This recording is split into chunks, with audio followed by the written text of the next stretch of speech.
Hello everyone! Welcome to Swim or Sink 28. I am Kraken Mare, joined by Astro. Astro, how are you doing, buddy? Hey, I'm doing pretty well, Glad to be back. Alright, and we have we are Sigma Takeover here of SOS 28, and two teams we're gonna face is the Besties versus PONOS? I think I'm saying that right? Yeah, one thing I do want to say, it wouldn't be a tournament opener if you weren't nearly swallowing your mic. I mean, I do it every week too, so we're starting off on a great foot. Yes, Ponos, Gorilla, Blessed Legend, Isaac, and Jax. So Isaac definitely going to come out with the blob. You're going to see a lot of that here, especially on a map like Mako, as we see already. 96 from Gorilla as well. But don't count out the Tri-Slosher and Charger combo. There's going to be a heck of a lot more stalling on the side of Besties. So, two kind of conflicting playstyles here. We'll have to see how they're able to play out as we see a slow opener on the beginning of this match. Ponos is going to go effectively 2 down as 1 is starting to respawn. So yeah, this 3v3 situation, this is honestly about as slow as it gets. As finally, we're going to see a clam go in, but nobody really able to follow up. Yeah, of course, no follow-up when everyone goes down, and just the one player that was alive scored in what they had, of course, that being the Power Clam. So just a 20-point push, not what you want to see in Clam Blitz. It might have actually been better for them to just kind of hold on to that Power Clam, regroup, and come back with that, because now, on top of the fact they didn't score very much, they ended up giving a Power Clam, but Bestie's going to get the double, so that is not going to be a factor here, but to kind of go into that, what I was saying is, if you back up there, you might be able to build more clams. You don't lose as much turf because you don't have as many people go down. But if you're going to have a Tri-Slosher getting doubles and another one going down in the background, so Besties here having the opportunity, but they're not going to take advantage of it again. And this is going to be another defensive hold here for Ponos. Yeah, no, absolutely right. It looked like he was trying to hold a position. He wasn't really doing so around what his team was doing. And so they kind of just weren't able to capitalize on at all. You see another 2 go down there as they try to do a retake push.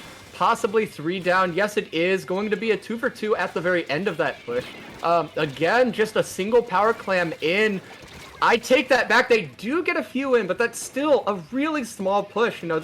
This game is moving just about as slow as it possibly can. 3 down now on the side of Ponos. So with the match almost halfway over and nobody having scored down further than 65, I hazard to guess we're probably not even going to see a knockout. You're probably right on that. I really would doubt the knockout. It's been pretty even. No, every time one gets couple down, the other one is able to put some sort of stand. And another score. This is like multiple Power Claims already. Can they get them in? One going down. The other one's still in the background. Dylan trying to make an opening for them. Not able to get that next one in, but a little bit of small claims coming in from the Tri-Slosher, keeping them in this game, actually getting the lead here about the 2.5-minute mark. But still, they hold them from getting those big Power Claims. What a defensive battle this is. Every single time one team has the advantage, the defending team is able to hold them from scoring any claims really more than a Power Clam. Yeah, no, I love your wording there. Defensive battle. That's almost exactly what it is, right? So both teams are trying to dictate where they want to take their engagement, but they're taking the engagement really far around a kind of a larger stationary point on the map.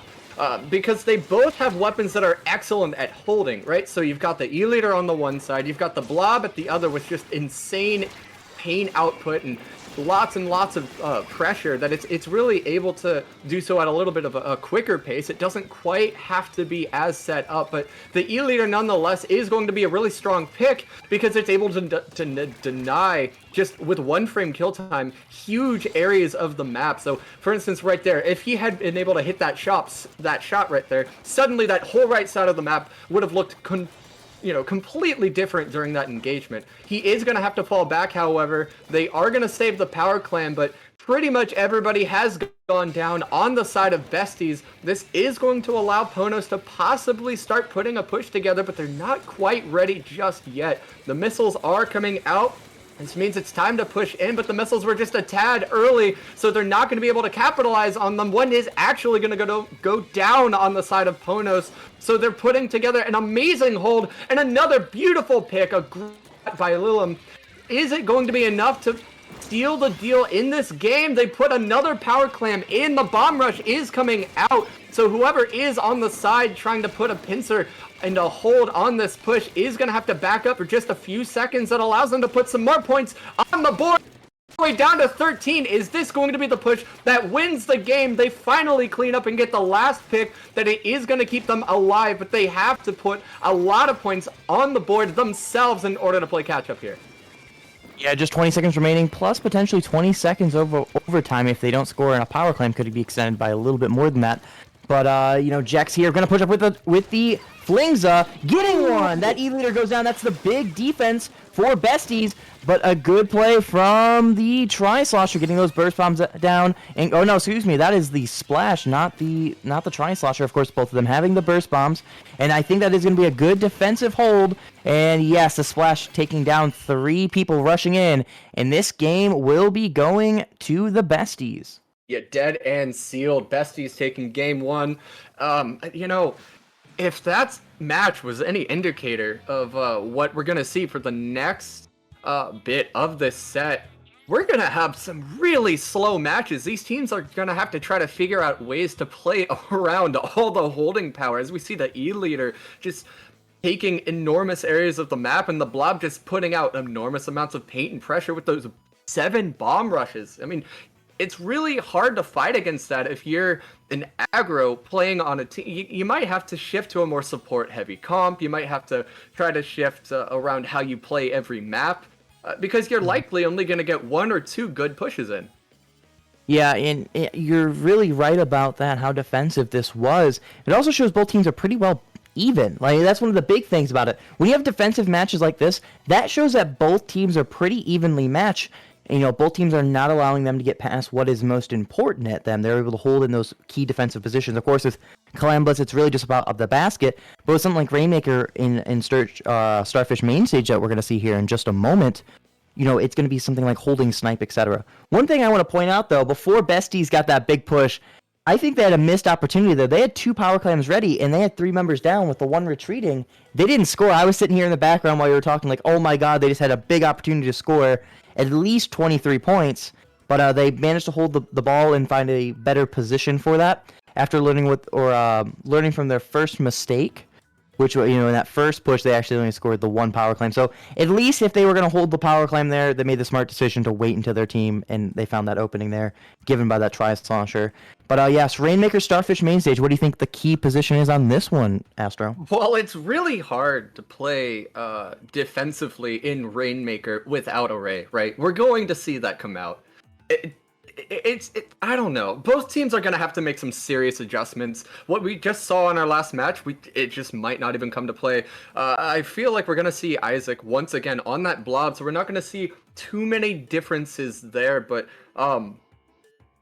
this will be the real make or break point in the set for PONOS to turn things around, because they're going to have to make such a major adjustment here. So if they're able to make that kind of adjustment, it could really change things for them. Not only will they gain the momentum in the set, but then they might be able to force the other team to make an adjustment, possibly when they don't even need to, as the mode then will switch back over to tower control. So we'll see here the blob coming out once again, and a Jet Squelcher with the Ray as well. So both teams are going to be playing slow again. Yeah, really slow matches here. In Rainmaker, this is the mode that you want to be the fastest in. Out of any mode, the only one maybe being more that even can contest the speed of Rainmaker to an extent is Clamblitz, but you could see how being slow can actually be beneficial. We saw in that last match, 2 slow teams duking it out. It was a really fun one to watch. But here with Rainmaker, you rarely want to go with a slow comp, and when you see something like what they have there on the side of PONOS, I mean, you have a Squeezer, or not Squeezer, excuse me, a 96 gal, which, you know, can play a little bit aggressively, but they've been playing on the slow side. The flings of the blob, those are all pretty slow, but it doesn't matter. We see a great push up here by the Besties, a flank from the 52. This could be the end if they can get their connect. They get 1 down. The blob coming out of spawn. It's just a blob. This will be a home-run. The 52 is going to try to spawn camp for a minute. Isaac trying to make something out of nothing here, able to get 1 down, and that is an opportunity for the king. No! Getting with the bombs. What a save there by Isaac in the first minute, though, Bestie's able to get it down to 1. If you're PONOS, you just have no morale left in this game. You are ready for this one to be over. Yeah, no, I don't know. I mean, there's 3 minutes and 40-something seconds left, and if there's anything to say about Rainmaker, right, it's never over until it's over. Sure, there are 3 down on the board right now once again, but there's also 2 down on the side of Besties, so the kind of push that they're going to be putting forward is going to be a bit of a more conservative one. They will withhold resources and get the rest of the team back in, and that's exactly what they do, and nobody going down in the meantime. One is going to go down afterwards in the retake push. PONOS now has got that really crucial pick, but the Ray is going to come out and put a stop to all of it. For how long is yet to be seen. Are they able to pick off the Rainmaker? They are able to pick off the Rainmaker. Isaac is able to take him down in spawn, but it's going to be too little, too late, and that is a full wipe for the side of Besties. So now they have to paint forward. They have to make sure that they push the objective, they push the engagement as far forward as they possibly can. They get to dictate where they want to take it now. You're completely right on that, but the big thing I want to point out with the morale thing is not necessarily that you're like, all right, we can't win this game, but when you get pushed that much, it just, you're like, oh, I mean, it beats on you a little bit as a player. Not that necessarily you're going to give up or anything like that. That's not what I mean. But, you know, when you're getting pushed this hard, and right now you're getting pretty dominated still. I mean, they barely could push past the Rainmaker past the middle mark without getting taken down. And more members going down. Besties getting complete control of this upper area and denied the KO again. These bombs have just been on point there by the members of PONOS, but they get him again. This is absolutely just being barely denied, and this will be another stop here. 2 minutes remaining. Besties again getting it to 1 another 2 times and getting stopped. Whew, man, I mean, if that is crazy. world record. Was that a world record? Did we see in a competitive match the stop at 1 how many times? I mean, we're up to at least 4, 5, maybe even 6. Just there. Yeah. I mean, let's see how many more we can get here. All right, guys. So they're in mid. This isn't where they need to be, but the bomb is going to come out, so they're going to pop it. The Raid's going to stall them just a bit longer, so they're going to have to wait just that much longer in order to push forward. But we'll see if they're able to be stopped at 1 as well, because that's what we're all rooting for here, right? So we've got the shooter on the right side. He's going to have to fall back. Now Besties have the chance to push it to 1 again. Matnet is going to start painting forward. He's going to buy as much space as he can. The special's coming out. This would be a huge pick here on the left side. They are able to get it. He is going to have to get a little bit more air and be denied that second pick with some nice shots from the side of PONOS, but it is going to be too little too late. He's going to have to start taking a brand new engagement there. He does so, but he is going to have to back up as well. 2 down on the side of Besties, so now PONOS have a chance to start pushing it to 1 themselves. Isaac has the Rainmaker. It's all up to you, buddy. Yeah, nope, that ain't happening. Ray just said, nah. I mean, look at the... One thing I want to point out here for all those that are new to watching Splatoon, look at the numbers here above Bestie's names. The big number on the left for all of these members that are at 12 or higher, that is their KA, you know, kills and assists combined. And the second number is their specials there. The Jet Scorcher has 4 rays, and all 4 of those rays have killed Rainmaker every single time. Those have been beautiful rays, and more score going on the board here. No more members going down. The 52 just adding to that number. I think they got up to 19 total. We will see here in just a moment. I mean, this is complete domination by Besties of PONOS here, and the huge thing is these kills were on the offensive side. The majority of the kills for PONOS are going to be on the defensive side because they were holding them at 1. So, I mean, 13 or more KA for Bestie on every single member. I mean, you were talking 60, 70 KA. That is crazy amounts of kills and assists there, Astro. And we saw lots of assists throughout that match when we were spectating different players. They were all working together, cross-firing on different enemies.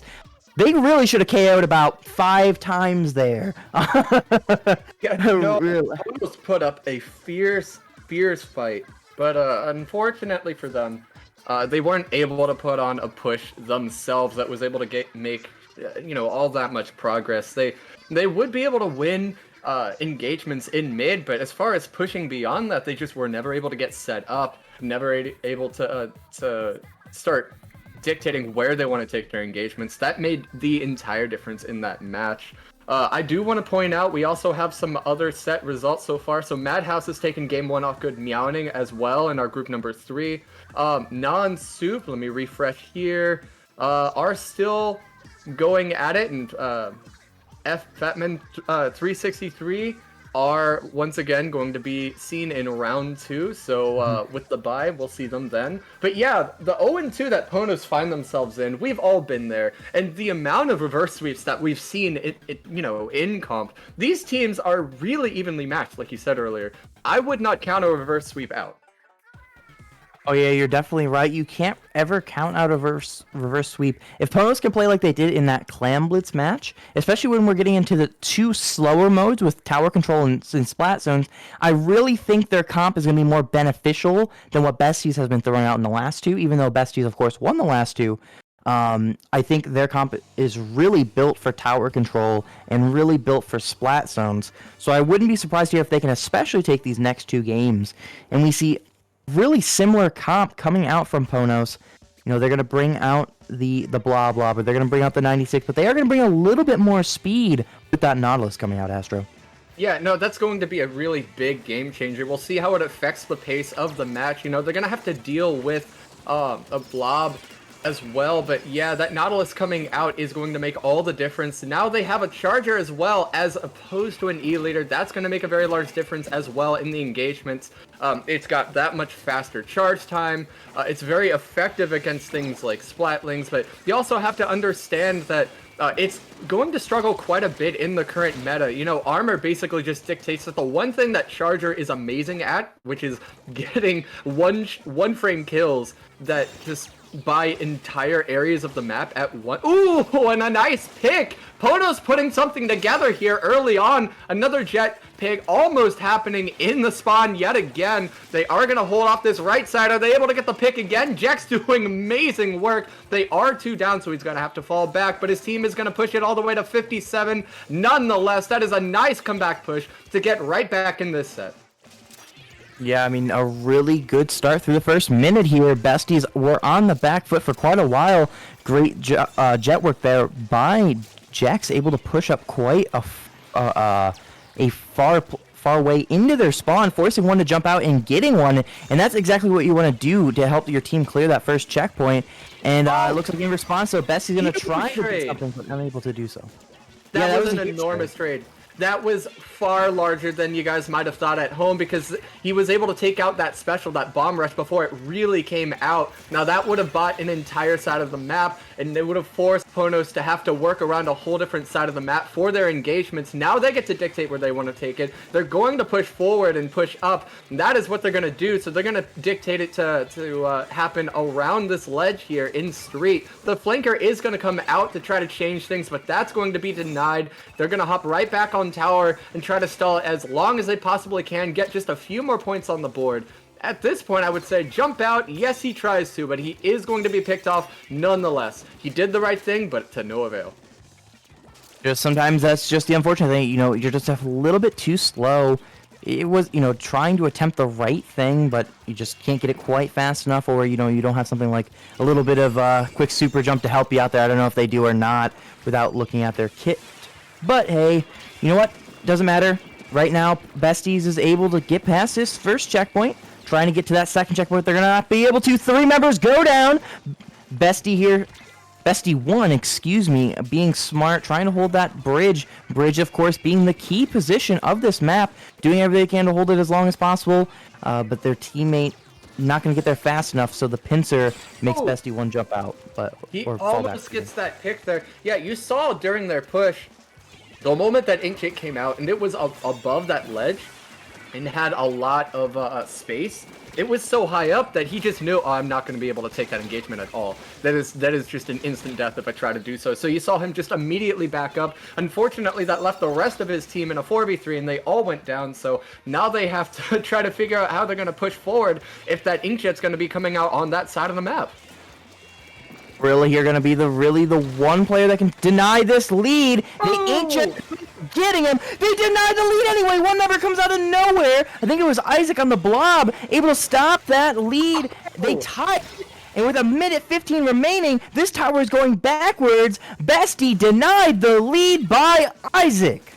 Yeah, you know, they met it with their own ink check, but to no avail again. Oh, and a nice pick. That's going to make things that much harder. You know, at this point, if you're Ponos, you say regroup. We have the lead. It's going to be very difficult to hold, but we can win this engagement and we can win this. Lillian's gonna have to fall back, but he has Bomb Rush that could make all the difference here. They are gonna be ready with the special to immediately start pushing in. So 1 special versus 2. I take that back. That is an enormous pick for the side of Besties, taking out that Inkjet. They are still gonna have 2 sides on the specials on the side of Ponos for this last engagement. But you see both teams just buying as much time as they possibly can before putting all their eggs in the basket. They're going to have to try to stall this out because Besties is going to have to put everything they possibly can into this final push.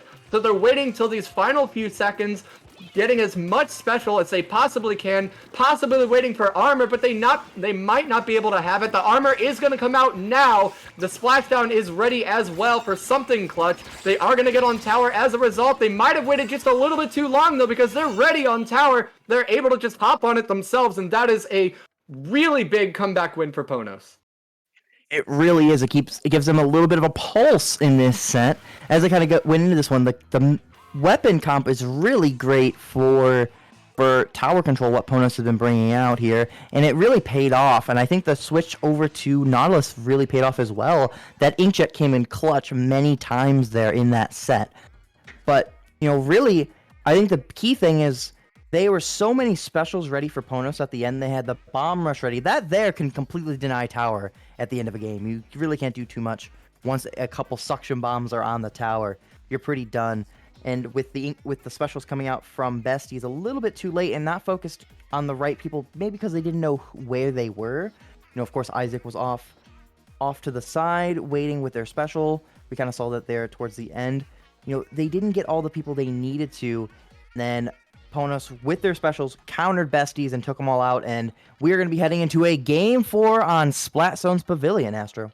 Yeah, you know, I do want to point out, right, when you wait that long to have as much resources as you possibly can before a push, the other team's going to have just as many resources. Both teams are really just throwing everything that they have at each other as hard as they can and seeing what sticks. I mean, at the end of the day, you can strategize all you want, but if you just don't execute, you don't execute. And it all comes down to oftentimes that one big push. And yeah, Ponos just had to put together a hold. They didn't have to really sweat it, and now they're right back in this set. They have to win the next 2, but you see the adjustment made yet again. The E-leader coming out, but with the Nautilus, so we'll have to see how that affects this map. And here we go. We do see the same comp, I think, out of Ponos.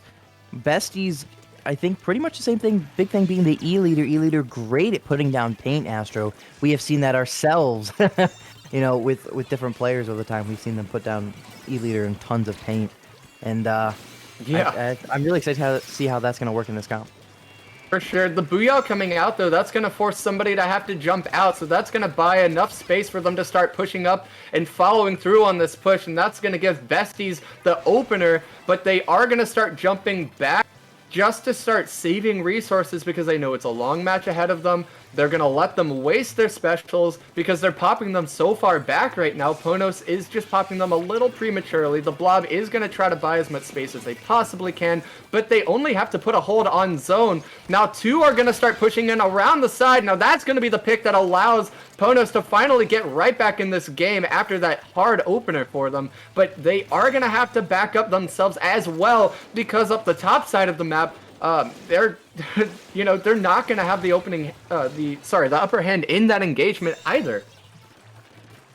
The big 2 that came down was Gorilla and Jex, able to take down people on the bottom. And once they both go down, that game flipped immediately in favor of Besties. The other 2 right now, Isaac and I don't remember who the shot is off the top of my head, aren't able to get the leverage at the top right now. And so really it's coming down to this bottom group. Who's winning the bottom fight? And right now, it is Besties winning the bottom fight. This Inkjet not able to connect. And all members except Isaac go down. And actually, Isaac is just respawning as well. So Besties here able to get the wipe and maintain the zone. Down to 35 remaining, Astro. We're flying through this game already with 3 minutes. We're getting near the end. Yeah, so this is a terrible position for Ponos to be in here. The bomb rush has to come out, but held so far back by that E-leader for so long that he's going to have to waste enormous amounts of his bomb rush before he's able to get the zone. He is going to get the zone. That is going to save the game just in time, but they are going to immediately lose it yet again. They had to just do everything that they possibly could to win that engagement, but yeah, it's just too little too late. All they can really do is stall the game for that much longer. But hey, they did. Now they can say, okay, oh, we see Isaac just jump off. Hey, you know, sometimes jumping off is actually better. You respawn faster than if you get killed by someone. I don't think that one was quite intentional, unfortunately, Astro. You are right, though. I have done that personally. If you're cornered by 3 players or something like that, you know, in certain parts of the map, maybe at the bottom here on this one, go for the swim. You respawn significantly faster than if you fight and take a trade. Of course, a trade may be a little bit more beneficial, but if you have something like a bomb, what you can potentially do is throw down a bomb, get a kill, and then also, oh, nice shot by the E-leader. Don't want to forget about that. But yeah, I was just giving him the benefit of the doubt there.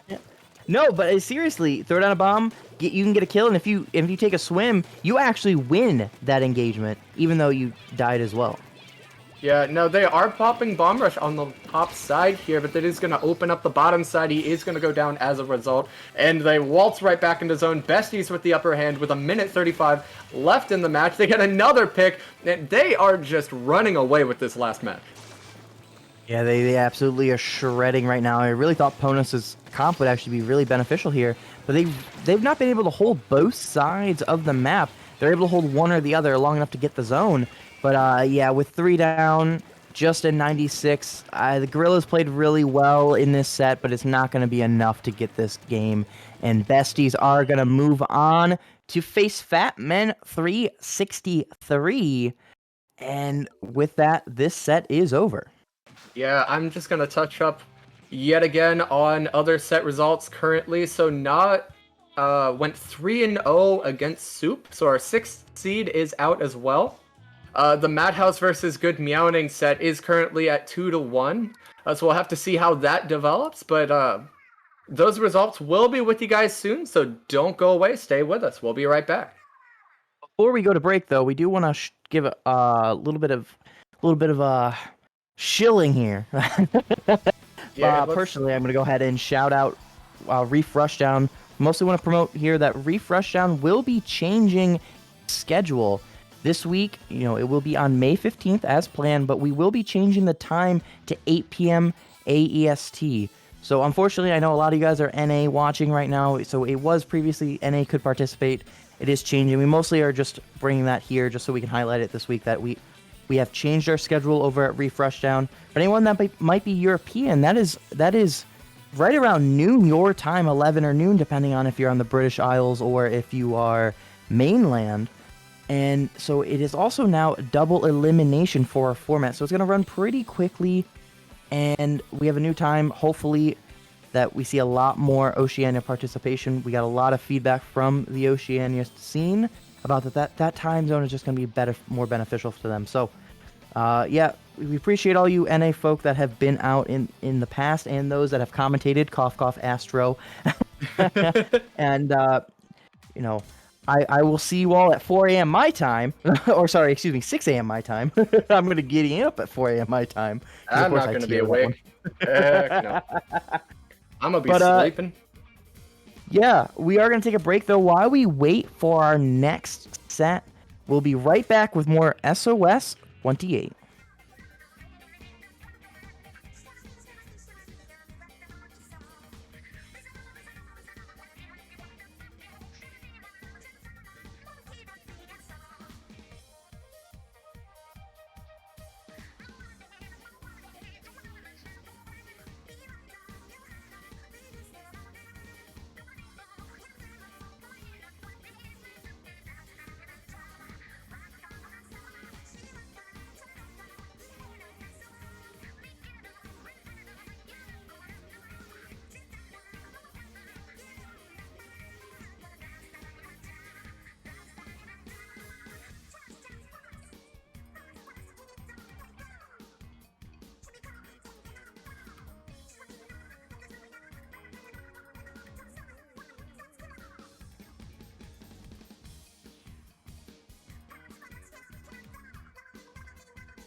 Welcome back to semifinals of SOS 28. I am Kraken, joined by Astro once again, and we're going to be facing a really good match here, Astro. Good Meowning versus Nah. Yeah, I do want to point out, good Meowning, we're likely going to see a heck of a lot of bubbles, bubble rushing, stuff like that. So they're going to be a really kind of explosive comps coming out from this pickup. Just by looking at a glance at who's on this pickup, we see Lux, Omega, see Keen, Shadowwind as well, and we also see Soldier. So some definitely established names, but on the side of Nah, don't count them out either. They've got Lucas. They got Misa, they've got Nick, they've got Dark as well. So again, really established names again. So these are two of the best teams that we're going to be seeing tonight in SOS. It makes sense. They both made it this far. It really does. Even if though both are pickups, I really think that's a good lineup from both. And there isn't really a huge edge, I would say. Maybe a slight edge to good Meowning. Maybe. I mean, that they both could definitely take this set going into it. But the first map we're going to be going into Rainmaker, Snapper Canal, and who can never make conclusions off Rainmaker Astro unless it's complete domination. Honestly, and even then, I don't know about that. I feel like this is actually where we'll see the explosive comp really come into play. We see the Jet Squelcher coming out, however, that is very likely going to be doing a lot of stalling work. Lux on the heavy, that's not a weapon that you see too often at top level anymore. You're really right on that. It's pretty rare to see. But we'll see how Lux is going to use that. And I mean, no matter what weapon you bring, if you work well with the team and you work well when you thought about the comps, it really doesn't matter what weapons you can play. You can pull out something like YouTube where if you can hit those shots and the team is built to work around it, you know what? You can pull out about anything in this game. We're very fortunate in Splatoon that everything is balanced enough that everything is viable. It isn't something like Smash where you really have a lot of characters that are not really playable at any top level. At least with this game, most weapons you could play even a higher level. Well, you know, the problem with heavy splatling really is that just against other splatling, heavy splatling just, as a main weapon, just does not do anything. It's got a terrible matchup against other similar weapons. It's very much power creeped by Ballpoint. It's very much power creeped by Jet Squelcher when it comes to spitting out rays. It's power creeped by the Splat Charger as well, with a much longer range and a one-shot, one-frame kill time. And it also has Ray, but also a lethal bomb as well. So it is just objectively, you know, without armor involved, a better weapon. But Lux has stuck it out on the heavy splatling nonetheless, and he is able to get some really good results out of it still. He is going to fight off yet another engagement on the right side, but as you see, this range is hurting him. He's not able to continue to push the pressure where he actually needs to.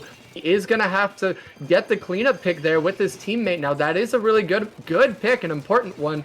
He is going to get the second. That's a 3 down on the side of Nam. Make that a full wipe with one respawning. So now they almost have a Ray ready. They're going to start pushing things forward themselves. I would have to say, though, you know, a Ray right now isn't going to be coming out just yet because this left side is too much of a threat.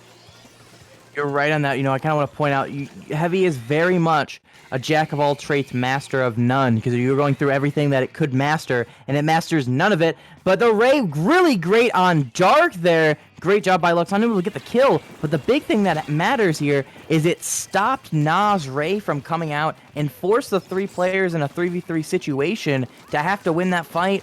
Good Meowning, able to take a small lead in this one. Not a huge lead in Rainmaker. You really cannot be satisfied with only a 43-point push. And Nick getting multiple picks really going to open up here Nas' chance to take that lead back.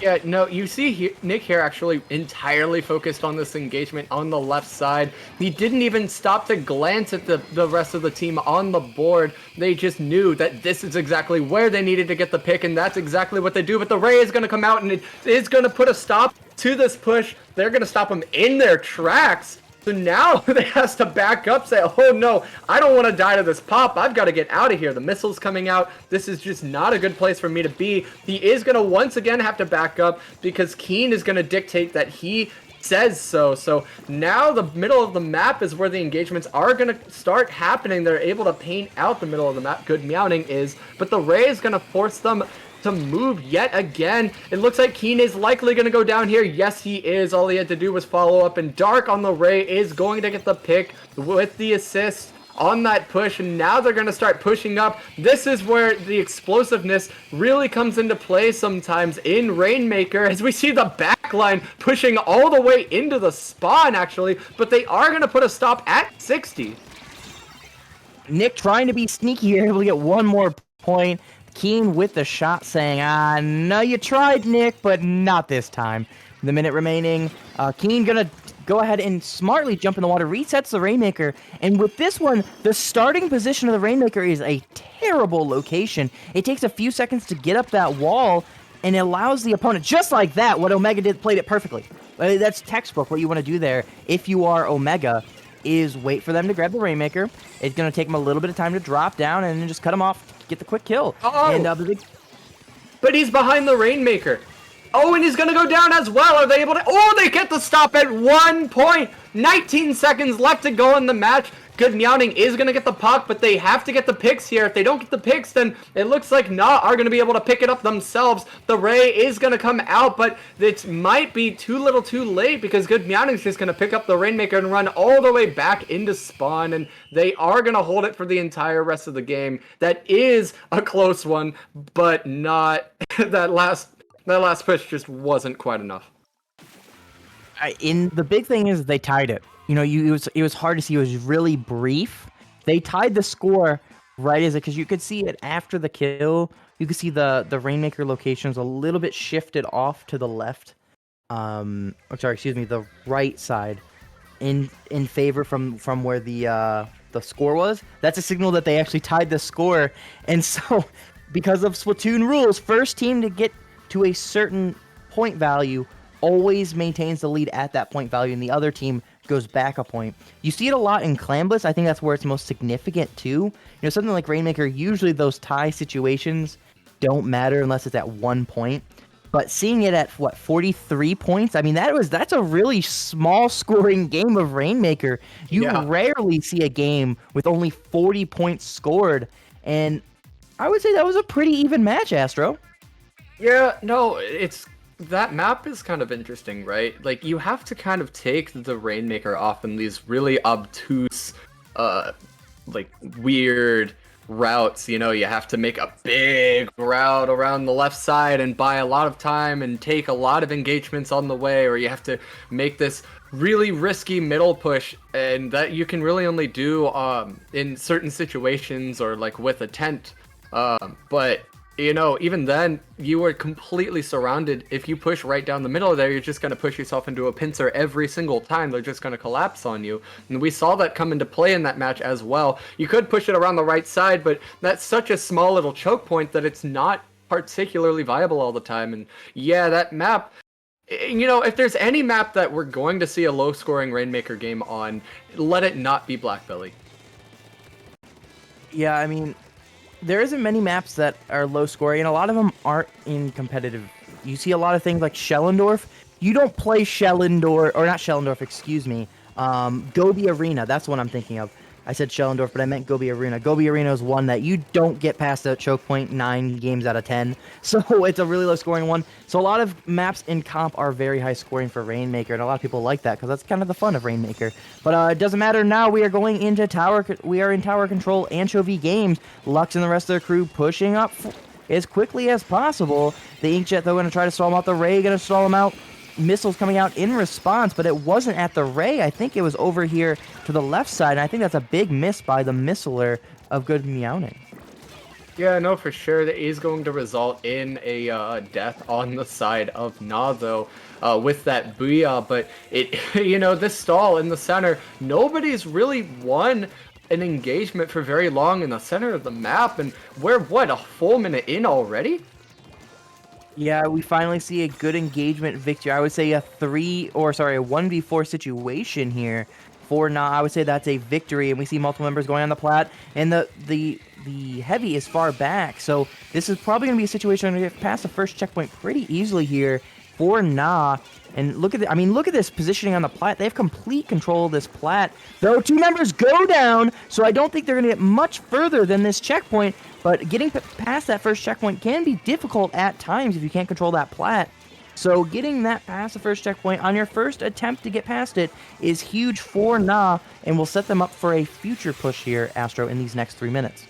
Absolutely. The Booyah coming out saying, no, you can't run away. You have to take me. But he isn't actually going to be able to throw it behind the opponent like he intended. He still is able to take that space that it gives him to push forward and get another push, another pick that is going to give his team the lead. But the Ray is going to come out just in time to put a stop at this checkpoint.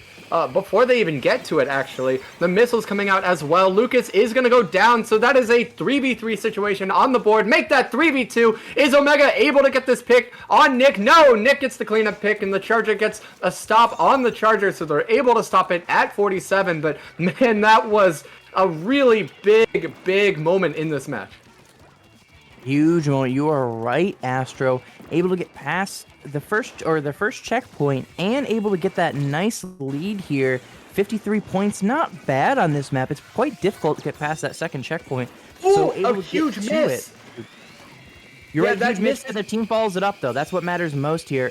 Dark misses, but their teammates follow it up, and on top of that, they are able to start pushing up. We see the Inkjet coming out. We see the Booyahs coming out, but the Armor coming out in response. I think it's going to probably hold Nah from gaining any more points, Astro.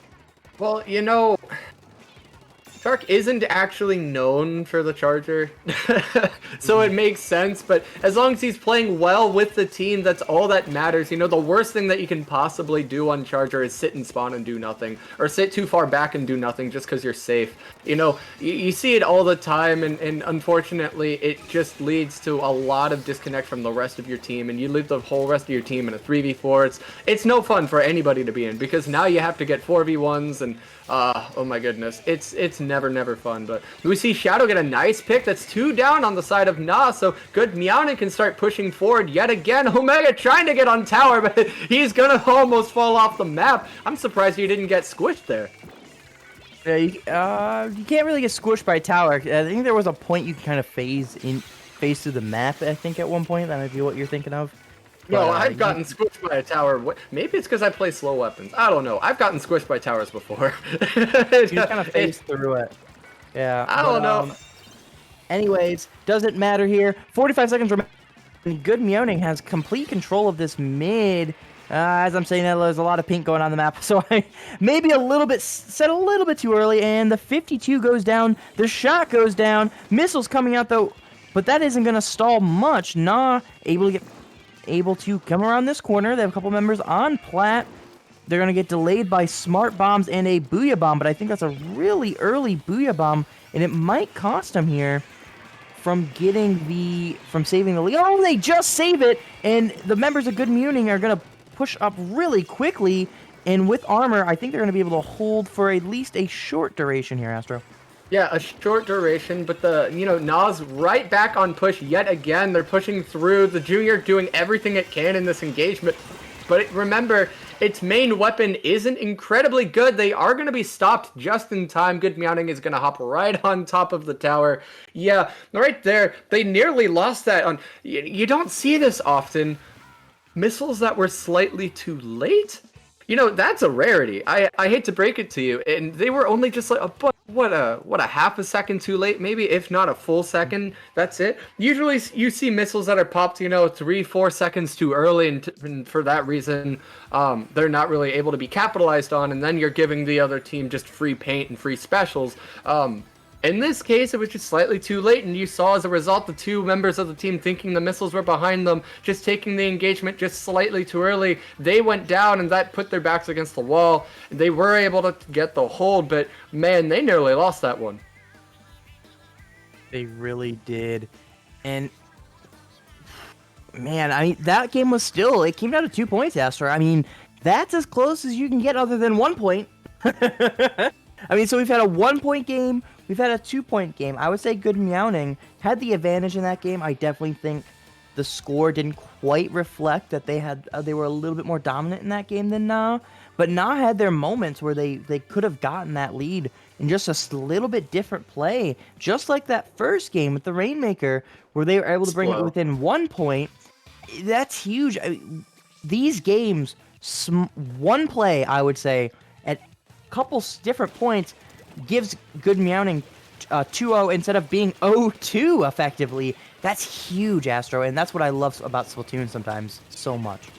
Yeah, no, Lux putting a lot of speed actually on that Explo, so he is going to have to paint just a little bit less, and you see actually in this case it played in his favor because he was able to move to the engagement a little faster. He is able to get a double there, but the bomb rush coming out in zone, forcing them to have to fall back and try to paint over it and take the engagement in zone yet again. They will recap the zone as well, but Nick and Misa on the left side are still trying to take this engagement. They will have to fall back because of the missiles. Misa is going to go down, so this engagement is going to be lost yet again. You know, this E-Leader this is where E-Leader really hurts and Explo really excels, but you know, if they can really finally push back in, the Explo is going to be in a bit of trouble themselves, and that's where they're going to struggle along with the tent. So we'll have to see what happens. They are able to try to stall the zone just a little bit longer here. They almost nab a cap on it, and then they do with the bomb rush.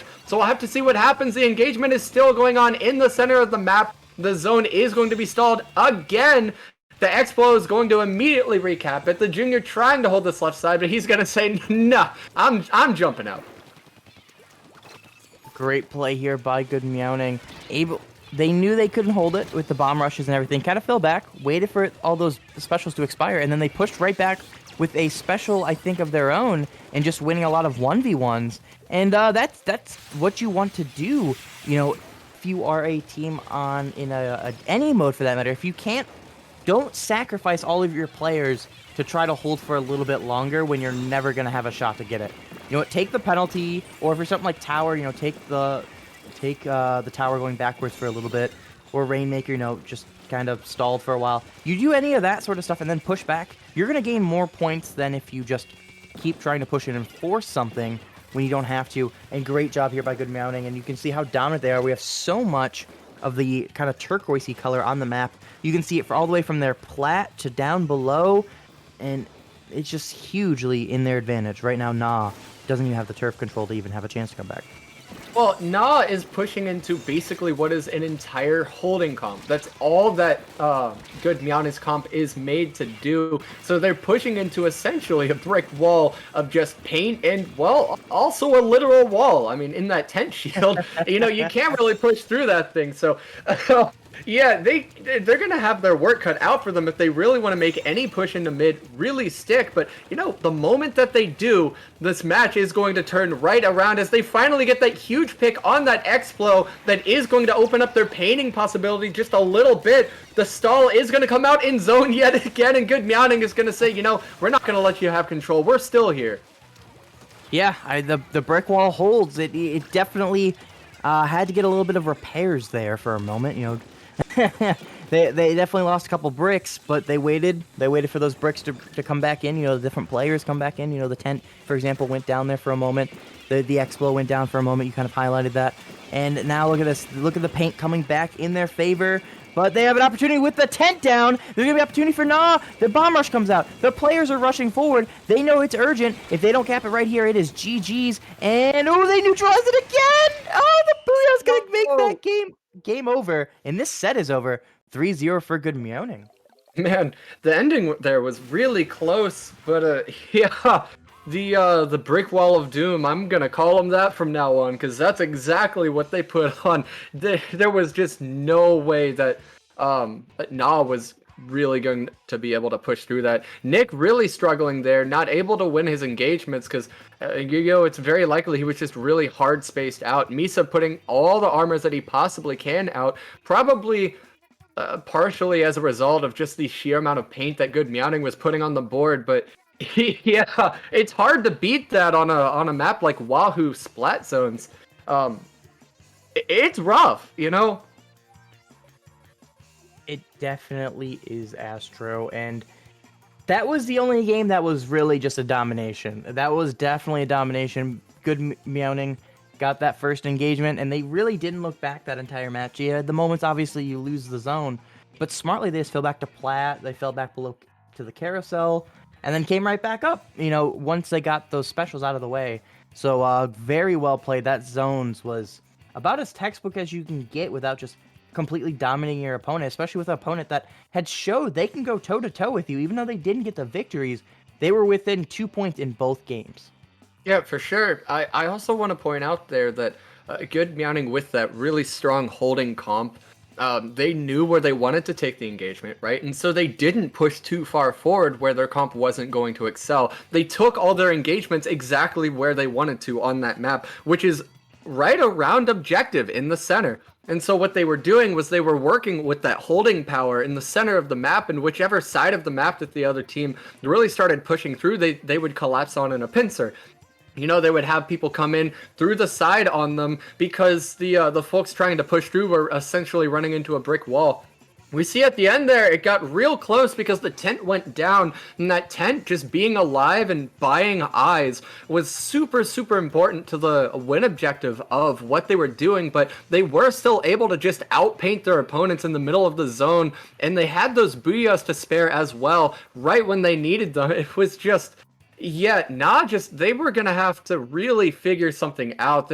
They were playing a really strong comp, but they weren't really playing towards a win objective, and you see how just smart play always prevails.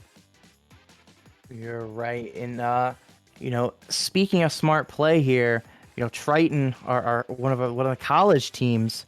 They're gonna go ahead and have themselves. They're gonna be back with their open tournament at the Triton Gaming Expo. Join them on Saturday, May 15th at 11 PT or 2 p.m. ET for an exciting Swiss to Top Cut format tournament with amazing prizes provided by Rocat and Turtle Beach. Of course, Turtle Beach. I love my Turtle Beach headsets, not gonna lie. I'm wearing them right now.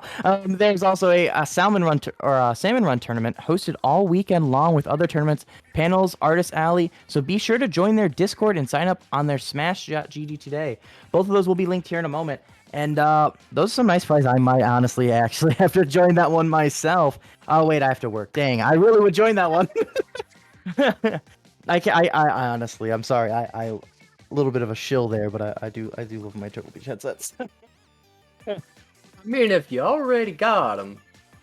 You know what? You gotta make. I'm not sure the quite prizes off the top of my head, but you gotta get it. I would hope maybe something like a discount. I would have to check with Kira, one of our connections For here sure. with Titan, and but I would guess there would probably be something from them, but who knows? Either way, we're gonna be heading into the next round here, of course, being our grand finals of the Great Whale bracket, or the Great Whale, the Great White, The great whale. No, great whale. the Great Whale. Great whale. That's right. Going from hey, what's the Turtle Beach headset? Hey, to all right, we're inside a great whale. We're gonna watch some good whale and Splatooning. All right, We're gonna- everyone. We'll see you in just a few moments for grand finals. Stay tuned.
Hey everyone, welcome back to SOS 28. Kraken and I joining you here once again. We're going to actually start out with a little bit of a talking point for you guys.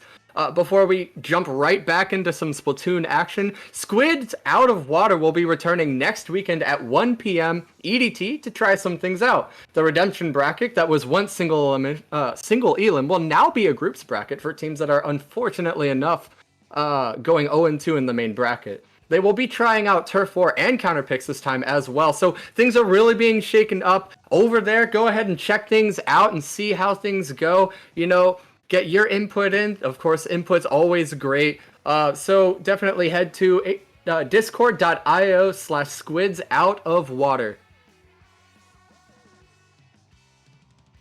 Yeah, Squids Out of Water is a good fun event for those looking for a fun event, for that matter. You know, good English skills, tell you what. But Squids Out of Water is the one that I've heard for quite a while. They've been going on for a little while now, haven't they, Astro?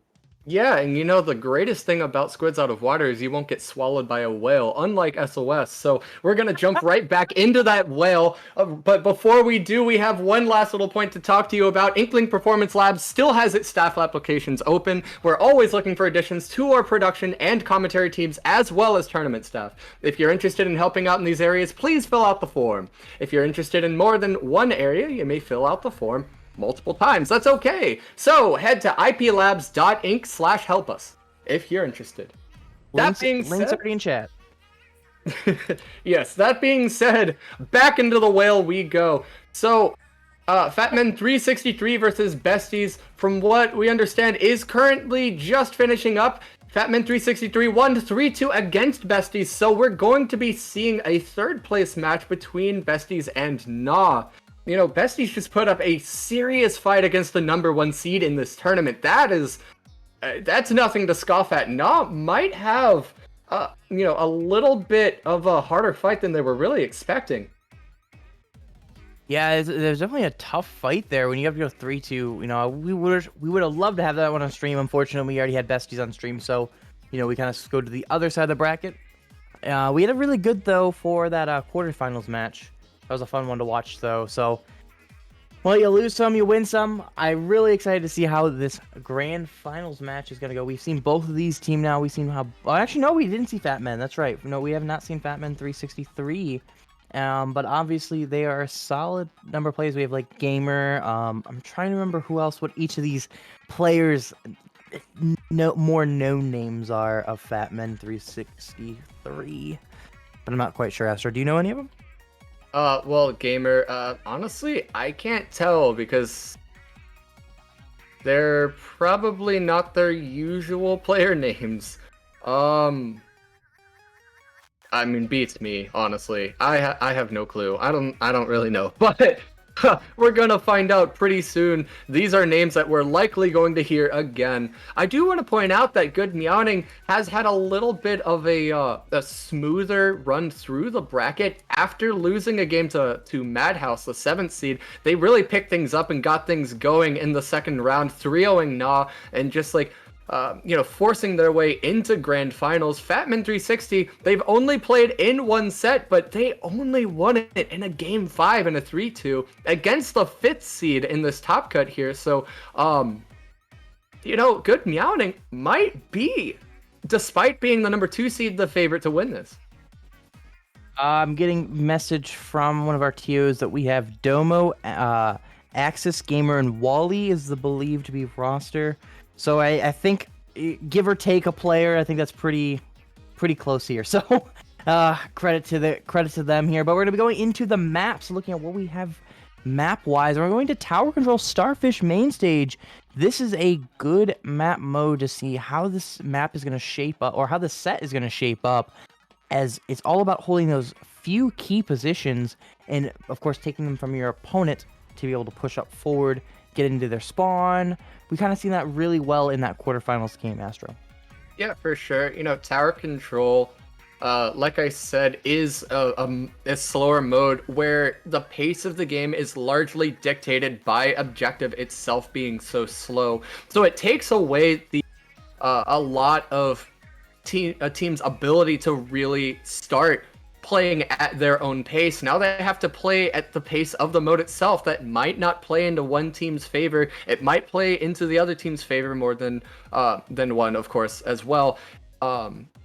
So, it could give one team a bit more of an advantage, whereas otherwise it would be pretty evenly matched. Tower Control and Starfish, like you said, is one of those maps where it's got some serious choke points in Tower Control. So we'll have to see what happens, but I feel like we've got a long matchup ahead of us. Yeah, it's gonna be a really, I think, a really fun one to watch. And in these maps, they're all really solid maps. I believe these are Ludi maps, and that's one of the big things that SOS is doing right now, is they're going through the different Ludi maps. So if you are a team that is in Ludi, it's a really good idea to participate in SOS. You can get these extra practice map modes before you go into the Ludi set, because it's SOS is early in the week, so you have Wednesday. Most people aren't doing their matches Tuesday, Wednesday, etc. So you can get that practice in before you're usually going to do it Friday, Saturday, or Sunday. So good idea to do future SOS. I think we have a couple more weeks of Ludi left, so before we get into the playoffs. And I think even in the playoffs, they'll probably do the map. I'd have to check into the TOs. But anyways, we're going to be getting into this match here. Good Meowning versus Fatman 363. And we see Keen here on the shot again. And I think the big one here is that Carbon coming out from the side of Good Meowning, probably from Omega, I believe, is on that team. Yes, of course, they're on that Carbon. I can see it now. Yeah, absolutely. So I do want to point out, because the opener was so slow, and Good Meowning decided to play back, those missiles were huge in allowing them to know exactly where all the opponent players were at. You see them following through on that push with their own engagement. The missiles coming out again, and now they know where everybody is again. So now they're going to start closing out this left side. So those missiles, the way that Keen is just churning them out, is going to be a serious problem for the side of Fatman 363 if they want to win this match, because objective is so slow, they can just know at all engagements where the opponent is going to be coming in from and start playing around them. That's a win condition, just being able to have that many missiles and have that much intel on the opposing team. Yeah, and here we go already moving forward. We're going to get to that second checkpoint. Good Meowning is really having a good start right now, but the ballpoint from behind, the Inkjet coming out from that ballpoint, they're running the Inkjet one. You don't see that too often in comp. Usually you end up bringing out the other one here with Rain. So a little bit of a unique one to go with. That's probably the real crazy pick out of everything here, is probably that ballpoint. But good response here by Fatman 363, holding them to just the second checkpoint. But Good Meowning, of course, counter-responding and holding Fatman 363 from doing much of anything right now, Astro. Yeah, absolutely. No, that ballpoint gamer comes in clutch real often. He is very established as one of the best Splatling mains the scene has ever seen, really. At least the North American scene. He's got a lot of results. He's been very well known since the first game. And, I'd hazard to guess that we're going to see him yet again in the third. The missiles coming out as well. But one down on the side of Fatman 363 is going to put them in a little bit of a hole. So they're going to have to play a little further back. The Booyah coming out as well. Now they are able to get the counter pick and be able to start dictating how they want to take this engagement. But Omega's already pushed up, so he has to take this. He gets a really clutch pick right there. That's finally going to be able to open up one of the sides of the map. Now Omega has to start moving forward. He's going to push in on his team's shots, but the missiles coming out means that they have to start playing just a little bit further back, as the other team knows exactly where they are. So, not only were they moved by those missiles, but it just was not going to work out. Omega is able to get the huge pick on the tower, but he is going to go down in the process to CH. And CH is going to try to hold the tower, but he's going to go down as well. So, yeah, talking about a slow mode, I see a heck of a lot of intel going on as a result by both teams here. You're definitely right about that. And look at this ballpoint, though, at the top. What a good dominating position. They're not really doing too much other than just putting pressure, but that's exactly what you want to do. You're basically funneling the opponent into all just the right side where their teammates can take advantage of it. I mean, look at this Gamer coming out with the Inkjet, coming across the map, coming from that safe side. Oh, of course, Gamer is the ballpoint. Completely forgot about that. But they're kind of coming from that one side. You can kind of get that pincer combined with their teammates, and Gamer able to just kind of put them in a bad position, but smartly able to get out And because Gamer was out of position, this finally gives Good Meowning another opportunity to push. And they're going to bring out all the specials. Booyah, Bomb Rush. And but they're going to have to dodge some missiles while they're doing that, Astro. Yeah, no, for sure. You know, you see that engagement right there. That's going to make a huge difference in that match. That heavy Splatling versus the ballpoint. Keen is going to struggle quite a bit to play against the superior weapon. It forced him to pop his special just a little bit before he actually wanted to, just to stay alive. But they are able to push through this last checkpoint. Finally, the missiles are going to come out as well. The bomb stalling on the checkpoint. They finally get through it. Omega is going to try to get a pick on top over the checkpoint as well, and he does. But Best Junior here with the not Junior getting a clutch pick to try to get their team right back in this. But man, a beautiful push by Good Meowning to open up this game. It's not really much for opening at this point, Astro. There's only 15 seconds left in this match. But they're all the way down to 29 points remaining. You know, a solid 71 points. But with 5 seconds remaining, in control is Fatman 363 of the tower. So there's only going to have to be one response here from Good Meowning. They're going to pop the missiles. I think maybe a little bit premature. I would have loved to wait to see until they got closer to that checkpoint. But they went down, so it ended up being the smart decision, I think, in the end. At least putting a smidgen of pressure on it. But the big thing is going to be that Booyah Bomb from the Heavy. If they can defend against that Booyah Bomb, Fatman have a chance to win this one.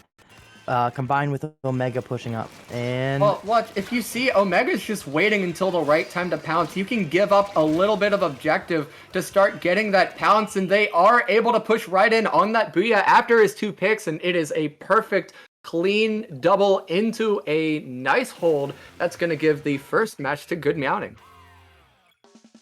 Yeah, I would say that was a pretty dominant victory, though. A little bit, I would say, in favor of Good Meowning. They definitely did some damage. Look at the double missiles coming out. The double missiles coming out from Fatman 363. So they're playing with a lot of intel. Just they have to know at all times where everybody on the opposing team is. That's very likely causing them to play just a little bit further back. And in that regard, that is, you know, despite the fact that they're trying to counter that roller that you see with all the intel, the roller is still getting in because they're just playing that much further back. So in Splat Zone's Mako Mart here, they're going to have a lot of ledges to work with. They're going to have a lot more cramped areas to help them try to move around the map safely, because you kind of can't shoot through a wall. You can shoot over it, but how do you always know when everyone is there? Even with all the missiles out, there's going to be times where you can move and start taking engagements how you want to. So this might make a bit of a difference here if Fatman 363 just changed their game plan and say, okay, so this roller is going to be a problem, but obviously playing too far back against this team is going to hurt us even more, especially when we are entirely support weapons, you know? If you saw during that last match, they were a backline and 3 support weapons. That is... They had no raw killing power on the team. They were effectively hoping to wait on that roller to feed in, but the roller just knew, okay, I'll just be a little patient and time my engagements a little bit better, and that's exactly what Omega did. The big thing I would say, go Mines. Mines, I think, is going to be your option here. That's your counterplay to these Ninja Squid players. As a Ninja Squid player myself, I'm going to tell you a little bit of a key here. Mines are fantastic, especially with a little bit of sub power up, because what it does, it extends that range that those markings come from. So even if they don't necessarily do damage, they're going to mark them. So what you're kind of doing with those missiles is you're kind of marking them for a small amount of time. With the sub power up, on top of the fact that it can do damage and extend the damage range of a mine, it also extends the duration of the marking. So now they are marked for seconds and seconds and seconds instead of just a few moments with missiles where you can potentially, get a kill off that. Mines you can too. Mines are going to be more consistent, though, about scoping out your opponent.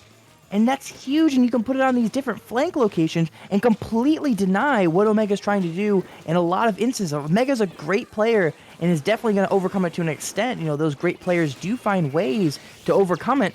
But if you can take him down, from 11 to 10. That's a huge thing to do.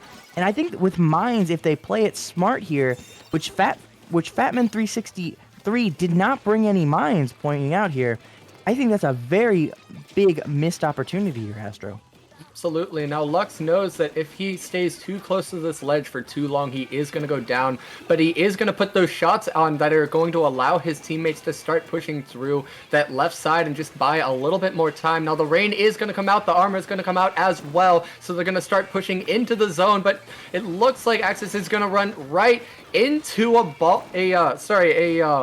an Exploiter. The shots are going to push him back just long enough to get the rest of his team into the engagement. That is 2 down on the board for Meowning, 1 down on the board for Fatman360. So, finally, a 1 engagement for Fatman360. They can start playing back this time and actually play it to their favor in this map. Yeah, they have a lot of map control, and that's another key way to beat a Carbon, of course, is just, or any Sharky weapon, just have no paint. But it doesn't matter if Omega can come off the top, unable to connect on this one. Armor comes out, gets swarmed by multiple people, and it's going to go down again! And another member goes down. Good Meowning is able to cap the zone for a little bit of time here. They're going to get responded here quickly, turns green for Fatman363, and it pins multiple members of Good Meowning here in one corner, but the Fatman363 could not take advantage of that, and this zone is going to flip back to blue. Yeah, no, for sure. You saw when they fell back to a side of the map and got the rest of their team in real quick. That's a nice pick on the Explo. That's going to buy the right side of the map that much more time. So they're able to start working this side of the map really well. Now that's keeping them in the engagement in the center of the map on zone and always around objective. And you see Lux here always has some sort of obstacle to play around that the other backline can't do anything about. Wonderful positioning.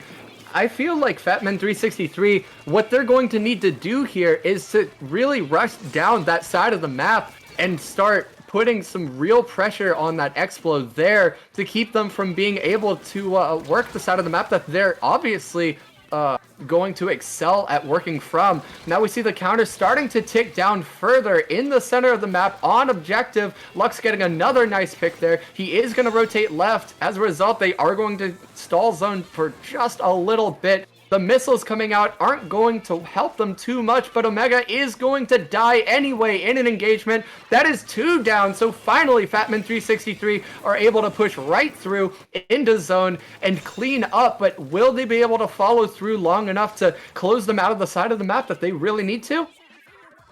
Big thing here is there's very small penalty on Fatman363. They're already through the penalty, so they're already ticking down. They gotta get about 50 points here effectively if they want to be able to. It doesn't matter. They got another 20-point penalty. Quickly, Good Meowning just absolutely just boom right forward. They saw the little opening. Omega came in with the flank, push one member back, actually 2 members kind of back. Had to focus on them.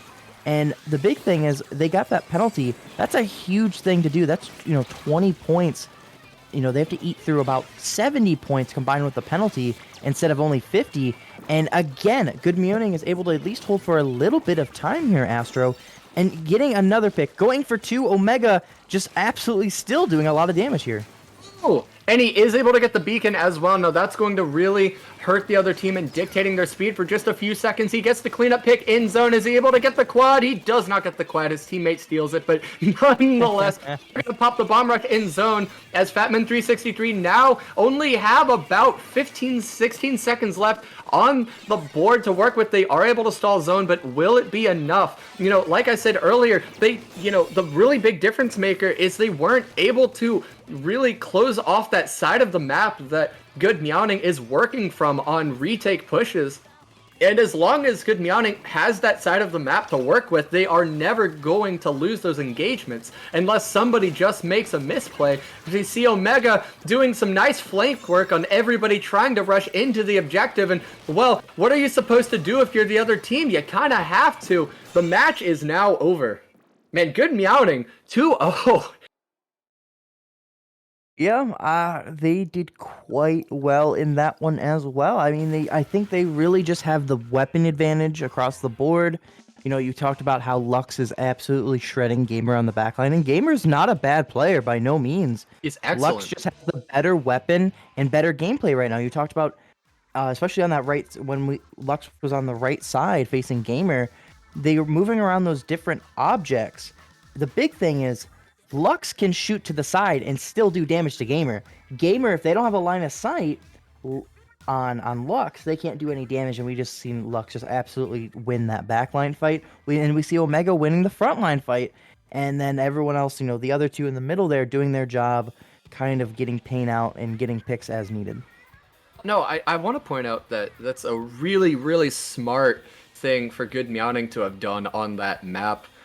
Just making sure at all costs that they hold that right side. Fatman363 just never were able to really secure that side of the map, and so as long as the Explo was over there, working with the the excellent positioning that he was, that really opened up the center of the map and made a pincer right down the middle into objective from the left side of the map really easy to make happen for Omega on that roller, because if you're buying as many eyes as you can to that right side of the map, they have to start putting more and more resources there. The roller's just going to come in behind them. Yeah, you know, in Splat Zone's Mako Mart, it's never going to play well in your favor if you're not able to secure safely both sides of the map. You have to put together a really strong firefight and cut off that side of the map on the right side, or if you're pushing up on the left.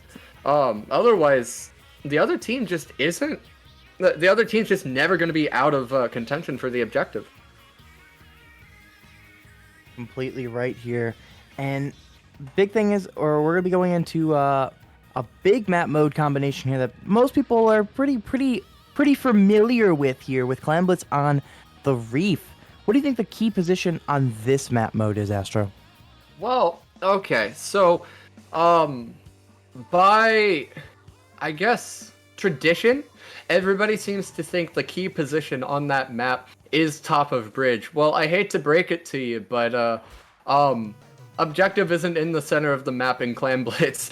You're going to have to, if you're the backline, move off the center bridge. It does a lot of work in trying to dictate the street. As you see, they know in the middle engagement, on the middle part of the map, that center bridge is very important for them to have. So that's exactly where most people on both teams end up going to try to take this engagement. Omega is going to have to fall back again. No, I take that back. He's going to work his wall instead. He actually got a little bit of room. The Booyah coming out as well. So now he's been able to, without even getting a pick, just buy that bridge for his team. But unfortunately, in doing so, he took resources out of parts of the map where they needed them just a little bit more. With that map, he's going to jump right back to his teammate. The backline is going to work that bridge, but no team has been able to actually make any real progress. Only a little pick here and there that isn't making an enormous difference. Gamer is just going to keep the bridge himself now, so, you know, both teams are fighting over the bridge, but it's not really doing either of them a whole lot of favors, because no team is actually playing into the engagement itself and really making a push happen. I think the big thing about bridge is it allows you to just kind of control the map, which allows you to get the potential to push forward. And we kind of saw that there with the side of Fatman363. What they did off that is they controlled the bridge, they got control of the clan economy, and then they found a way to at least get pushed. Unfortunately, they didn't control the key positions like the alley once they started to move forward for any extended period of time. So their push was kind of limited to 21 points. 41 points. I don't know how to math, apparently. But it is it's still not a bad push by any means, but I think they really had an opportunity to score even more if they can control the alley for any longer than they did. But keeping control of this top mid is a good way to push forward in the future if they can hold it for an extended period of time, Astro. Absolutely. Now that Booyah was enormous for them, right? Because it caused Gamer on this on the ball point to have to back up just a little bit. Now that opened up the possibility of Good Meowning to take the engagement how they want to in their street and finally put a good retake together. But unfortunately, Batman363 just put together the counter to it immediately in such strong fashion that, yeah, Good Meowning are going to have to get behind them if they're going to want to take this bridge. And it's really, really hard to do that when the other team constantly knows where you are with missiles. All right, we see King trying to get something together, smartly jumping out. Though the big thing is they lose 9 clams because King didn't jump to a teammate. They jump back to spawn, which is your life is more important than the clams. That is fair. But man, losing 9 clams is huge at any time in the game, especially when you're down with only 2 minutes remaining and already another score coming out from the side of Fatman 363. But they're not going to put any points on the board. They're just basically going to throw in the power clam and kill their penalty and do nothing more than that, Astro. Yeah, for sure. You know what they're actually doing in the center is they're dictating how. So, Gamer knows that his weapon power creeps Lux's. Every day, it's just going to be outclassing Lux. Lux cannot fight back. For that reason, they can't take that engagement on equal grounds in the bridge in the center of the map. So they're dictating that, okay, we are just going to take our engagements in the center of the map right now, where we know we will always have the upper hand, and we're just going to put minimal resources into putting small pushes on the board over time. Now that is very likely going to hurt them. As you see, they held control of the map for so long that in any other scenario, they probably would have had the KO right now, or at least a lot more points on the board, but no, it looks like Good Meowning are still in this, but they are going to be stopped trying to put some points on the board themselves. They do get another power clam in. Are they going to be able to make more of it? They will not so far. In fact, Omega's got to take a 3v1 and he cannot. So they are going to be down to just their backline. And now with 40 seconds left on the map, it looks like Fatman 363 are going to hold as hard as they can in the center of the map once again, where they know that they have the upper hand as far as weapon classing. They're going to put a counter push on the board, actually. I'm not entirely sure that was the right move, because that allows Good Meowning to then take the center of the map and lock them out of where they want to take their engagements well. Shadow is, actually going to miss that pick. That is actually really quite huge, but the armor is going to come out very, very soon. So with about 10 seconds left to go on the board, they might actually have the advantage. All they need is a really good pick, but no, Lux is going to go down. That's going to hurt them immensely. Yeah, that heavy pick on this map, it is not playing into their favor right now. It's really not. I think the Explosher actually would have been a better choice. They've been absolutely dominating that backline fight with Explosher. 2 power claims are ready for the side of Good Meowning. They're going to be able to push up here. We see Shadow not going to score, and that is GG's there without... Yeah, I think even if Shadow had able to throw that ball, I think the time would have expired there by the time because the ball has an animation before it scores. So I think it was already GG's before the attempt there by Shadow. And this makes our set go to a 2-1 situation here, Astro. Yeah, for sure. So you see that Lux was clearly playing well in that match. Unfortunately for him, heavy splatling is a main weapon. It doesn't do a heck of a lot, right? So he wasn't able to take the most important engagement in that match, and as a result, Fatman 363 just decided that they knew they just outclassed them weapon-wise. They were not going to be able to play against Fatman 363 and what they were doing. So all Gamer had to do was sit in the center of that map. That's not something that you see too often anymore on that map, though, because usually in a mode like Clam Blitz, your goal is to put as many points on the board as possible, not stall out the other team as hard as you can. So a really nice win objective there from Fatman 363 to get right back into the set. It's not over, folks. We might have a bit of a comeback coming. Rainmaker on Blackbelly Skate Park, on the other hand, is... yeah, that is an entirely different beast. Yeah, I really think this is not the map mode for Fatman 363. The weapons they've been bringing out compared to their opponents here, their opponents have really good... They want to go with it. Things like the Carbon can do a ton on this map. The Explosher can do a ton on this map. The weapons that right now are beating Fatman 363 are going to probably come out on this map mode. And that's a big problem. They're going to find a way to adjust to it.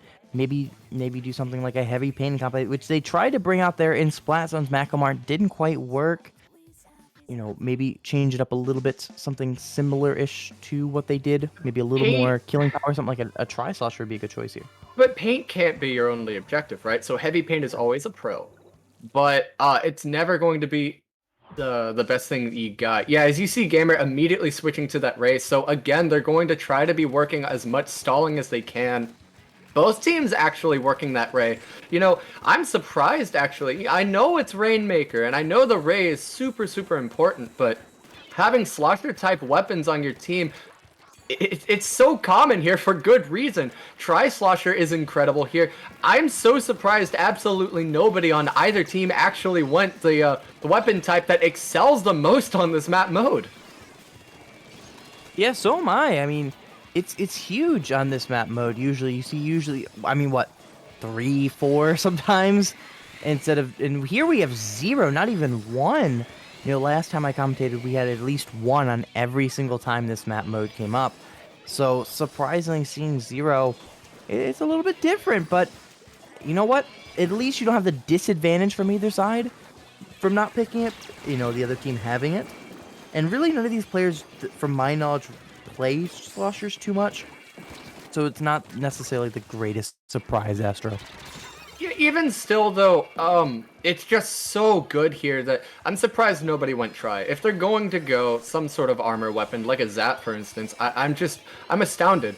Now, Zap is absolutely an excellent pick. It's got a lot of killing power, and for that reason, as a main weapon, sure, it doesn't have the raw pain output that a junior has, and there are times where a junior is just better, but I think with what both teams are trying to do here, it's only going to hurt the team to go with a junior this time around.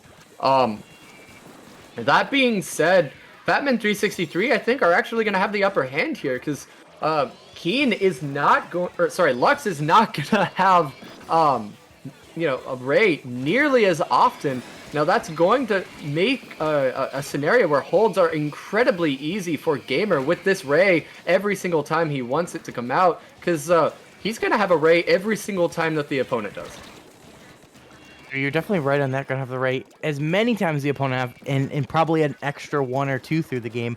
We can already see that Lux having just 1 on the board, while Gamer already having 3 in less than halfway through this game.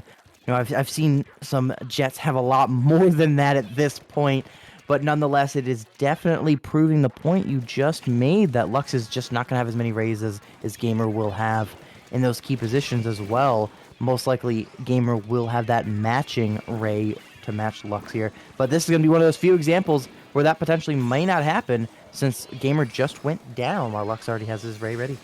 Yeah, absolutely. No, this is going to be their make or break moment, but it looks like Gamer is now going to have the Ray. The counter Ray is going to come out, but is it going to come out in time? It comes out, they're trying to swing forward, and they get the lead. So all it took was 1 mistake by Gamer and a death, and now they're able to push it forward even further to 21. It looks like Omega is going to try to pop it. He is going to pop it. He's going to pick it up again, now to 18. So this might be the moment in the match that wins them the set. They do get the pop yet again. So much pain in their favor. Now down to 6 and almost to the KO. Stopped at 1, but man, it's really hard to come back from that.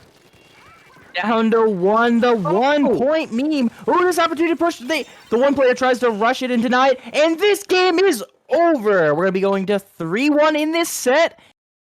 Wow, a good push there by good Meowning. Yeah, and, absolutely. Not to say goodnight, for that matter, here, if they can win this next one, Astro. If they can win this next one, indeed. But, I'm not surprised. This team has definitely put up the strongest showing in our final bracket. They only lost, before Grand Finals, they only lost 1 game. Batman363, they had a little bit of a rougher road. Good Meowning definitely showing, hey, we probably should have been the #1 seed, because we're just flat better. The seeds there aren't necessarily the most reflective here with the way they do it. I'm not quite sure who they picked to be, how they do it to do, who got the first seed necessarily here, Astro. I'd have to go back and double check with Grace. But I think it's mostly based on the group they were in. So if I'm going to double check here, I believe Batman363 would then effectively be Group A. Let me go double check our Nessie pools. Yeah, so they are Group A, so that's what it mostly comes down to is the group number. For sure, So for sure. that's the But biggest thing. oh, for sure. I'm not trying to talk down the seating or anything like Mhm. that. I'm saying good Meowning. Um, they're putting up a Understandable. show. You know, that number 1 seed, they're saying that's just a number. Yeah. One thing I want to point out here is we just got word that there's going to be a substitute here. Wally is going to be subbed out, and Jared is going to be subbed in. I believe, what, a former member of Sayonara, if my memory's right? Yes, actually. Wow, okay, so that really shakes things up. So Jared coming out with some really aggressive picks might make the difference on Fatman 363 to try to make a bit more of a comeback here. Now, good Meowning have the upper hand, you know. They, at this point, can say we've got 3 matches left. We'll take them one at a time and play to our strengths on each one, but that's 3 chances for just one of the maps to play into their strengths more than the other team, and for them to, you know, really play to their win objective far better than the other team can. They've only lost on the one map because of just their weapon choices being far outclassed, and Fatman 363, they knew it. They stalled out the opponent as far as they can and just forced them to play into a situation where they were outclassed the whole time. But in every other match, good Meowning has just flat out outplayed them. Jared coming in and adding some real kill potential to Fatman 363 is going to shake things up that much more. Good Meowning are gonna have to really figure out what they're gonna do about it. I mean, that changes everything. Oh, definitely. Jared is so aggressive, and they're gonna probably bring out lots of inkjets and such, and get into these hard to reach areas, somewhere where Lux can just sit up there and shoot from above. I think that's gonna be the difference maker here. Lux has been able to hold down forts here multiple times throughout this set, and even when we've seen them previously, that's what they did really well many times. And if you have someone like Jared that's gonna bring the aggression here, that's going to be the best response. And yeah, look, they're gonna bring the Pro. They didn't bring the something like an Inkjet, which I'm a little bit surprised. But Pro definitely will bring that aggression that we have discussed up into this point, Astro.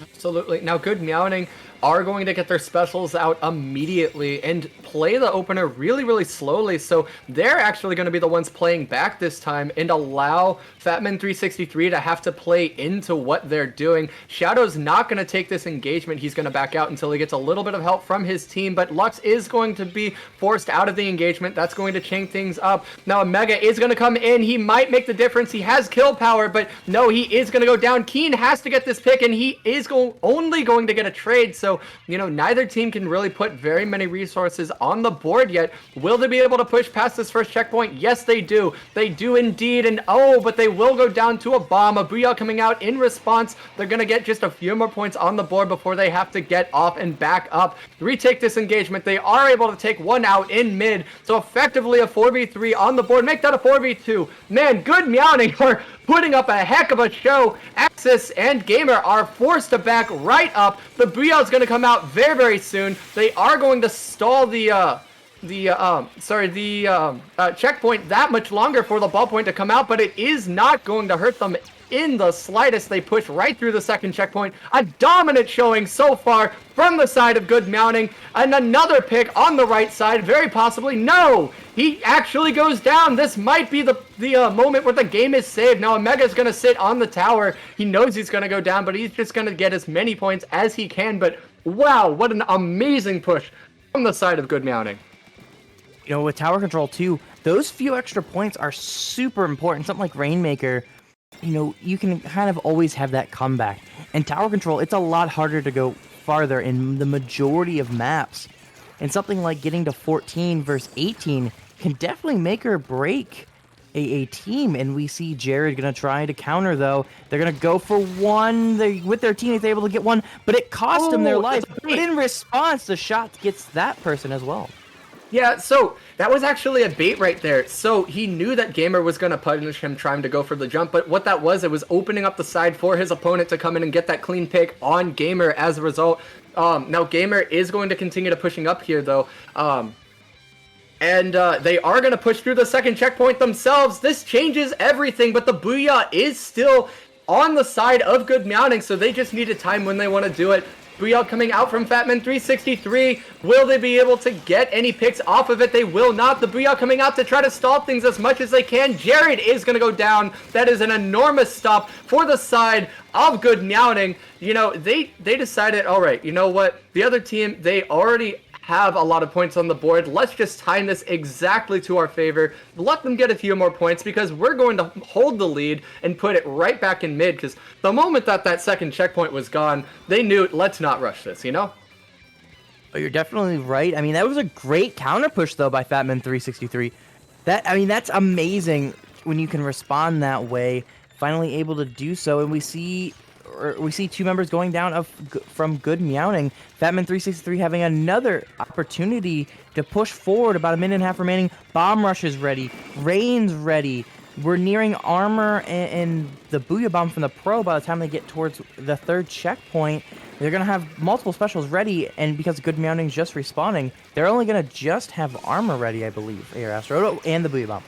Yeah, the Booyah is going to come out, so that's going to put a hold. It is going to take out one, actually. The missile's coming out as well, so they waited just long enough so that Fatman363 would have to fall into kind of a death trap there, but it looks like Good Meowning is going to have one go down. Make that two. That's going to be enormous. Will this last pick on the tower be taken? No, he's got to make a miracle. He does get two, but it's not going to be enough. This might be the point if Lux isn't able to get the pick here, where it looks like Fatman363 would take the lead. No, the Bomb Rush coming out is going to stall things much longer. Will they take the lead? They do take the lead just in time, all the way down to 11. They're finally past that last checkpoint. Lux doing everything he can, but he is going to go down, and Fatman363 is going to come back in this game. Yeah, the switch to Jared ended up paying off. At first, it wasn't looking too good. To be honest with you, Jared was not putting up numbers here, Astro. But the lever switched here in favor, and you can see Jared getting a 12 KA after struggling there for quite a while. Admittedly, knowing how good Jared is, they should have put. They usually put up a lot bigger numbers than that even against strong opponents like Good Meowning. So. Jared there just need a little bit to warm up, it seemed. Yeah, you know, that's kind of why you don't make substitutions oftentimes. You know, some people, it only takes them half a match to warm up. But if it's Rainmaker, that half a match could mean you just get KO'd, right? Other times, you know, if you're making substitutions all the time, there are some players that take several matches, if not longer, to really be playing optimally. And you know, that's kind of why a lot of teams will stick to a four-man roster, maybe five, and just, you know, strengths and weaknesses. Every team is going to have them, and they've just got to learn to deal with them and play around them and play to their strengths as much as they can, and play to them as well as they can in the situations that really play in their favor, and start mitigating damage when it's not playing well in their favor. So start trying to figure out how to play to their win objectives, and hopefully their win objective is far more effective than the other teams. In this case, however, win objectives, I feel like Lux is going to switch to that Explo, and that might make an enormous difference here on Splat Zone's Humpback Pump Track. This is another one where Slosher is huge, Astro, but we don't have any Slosher players here. I think Jared can play Slosher. He does, but actually. I think it would be the smart play for. I don't think Jared would go with that. Oh, I think they need to be more aggressive. I could see Jared do it. I'm not saying that, but I think with the role that Jared needs, or this team needs with Jared, the more aggressiveness. I think they're going to avoid the bucket here on this one. A bucket could definitely be a little bit aggressive, but not quite what this team needs. And if they go a little bit step back with the bucket, I think they're going to take the loss here. And they're very smart with that and stay with the pro on this one, Astro. Yeah, but the flings are coming out from Omega, so definitely indicative of this map. Jared's going to take a really aggressive opener here, try to shut things down for the heavy on the other side in Lux, so he knows that as long as he disables Lux on this this right side of the map, that is going to open up a whole side of zone for his team. The Bomb Rush, however, coming out from the side of Good Meowning is going to make a difference, and you know, nobody's really given at all in this center. Yeah, pretty close start here. Both teams having a lot of paint, and the big thing about the Flingza is the amount of paint that it can put down. It isn't necessarily the kill-heavy weapon that they have when they bring out the the carbon, but I think the paint, especially the bomb rush here with this one, can do a lot very quickly. I think this is the bomb rush variant, right, Astro, or is this the missile variant? I can never I remember. believe that's the... Is that the bomb rush variant? Actually, it very well might be. Well, you know, let's find out. Variant, the way he That's popped the out. missile variant right there. Yeah, the missiles just came out. So it looks like Good Meowning is going to take right back, take the zone right back. It looks like Fatman 363 are going to stall as much as they can, but no, this zone is almost entirely green, and it is now going to be capped yet again. The Booyah coming out, however, from Fatman 363, the bomb rush as well, so it is now time to put a counter push on the board. Both teams just doing so much stalling, only stalling. 3 minutes and 20 something. Yeah, 3 minutes and 20 something left in the match. Gamer's in the spot, Astro. As weird as this look, look how far forward Gamer is. But the big thing is, Good Meowning just comes in from behind Gamer, and a Gamer making the mistake of slightly sliding off the edge. So after the Booyah Bomb was over, just getting shredded by the opponents. And now this map is pretty green, I would say. Not the greenest I've ever seen the map.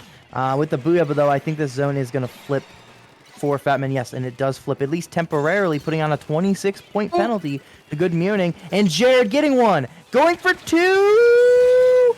With the armor assist, not going to be able to do so in that 2v1 situation, but definitely stalling out their opponents for a moment there, allowing their team to kind of cap the zone. Absolutely, so many Booyahs. Now both teams just trying to stall as much as they can, and now both backlines are going to go down, a 2v2 situation on the board, so that allows them to play a little bit easier, take less variables, and they are going to start pushing through into mid. The moment one special does come out, the two specials actually coming out. Now the sheer paint output from that Flingza is going to make a difference here, but the zone is going to be stalled just that much longer by Gamer. He knows as much as he can stall, it will make a huge difference in the outcome of this match.